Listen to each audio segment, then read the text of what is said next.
There are two styles of writing literature reviews, and both are correct depending on your level and your supervisor. So the first style is the undergraduate style, which I choose to call the author list.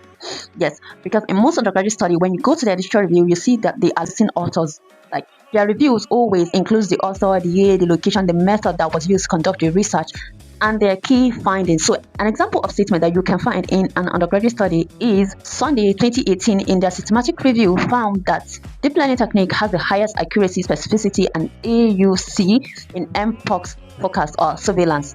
And then the list goes on and on. They keep listing authors according to Musa in a study conducted by Saeed. That's what happens in undergraduate study. That's how you see that literatures. And that sounds repetitive. Now, the second style is the postgraduate style, which involves theming and synthesis of the research papers. Now, in this type of literature review, what you see is statements like multiple studies or several studies have reported deep learning techniques to be the best AI model for mpox forecast or surveillance. Then you see the author's name at the end, unlike the undergraduate style where you see student listing authors first before what they found. Now, this is also the journal style because it shows them your maturity as a researcher, because as you are synthesizing your findings, you are also critically analyzing them. My opinion on the undergraduate method is that students can still list authors, and then at the end of their review, they can add a statement like, the studies reviewed above showed that deep learning is the best method for mpox forecast. This is because of its highest accuracy, specificity, and area under curve.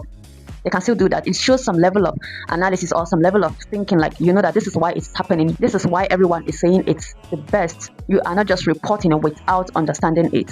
But the danger is it sounds repetitive and inflates the review unnecessarily. And I think I understand why undergraduate supervisors, some insist on writing your literature review by listing the author, the year, where it was conducted, and all of that. It's because undergraduate students are still learning how to read individual paper, and for a supervisor to know that you've read that paper, you have to list the author, where the study was conducted, and when it was conducted. That's the only way for them to know that you've actually read the paper. And also, it's a form of training for students to be able to identify who wrote a paper, how the paper was written, and the method that they followed. Another reason is because undergraduate students are not yet trained to synthesize and to critically analyze literatures. I'm Zainab, and this is Research Mistake episode 6. Although this doesn't really sound like a mistake, but I feel like it's something important that I have to talk about. I'll see you in episode 7.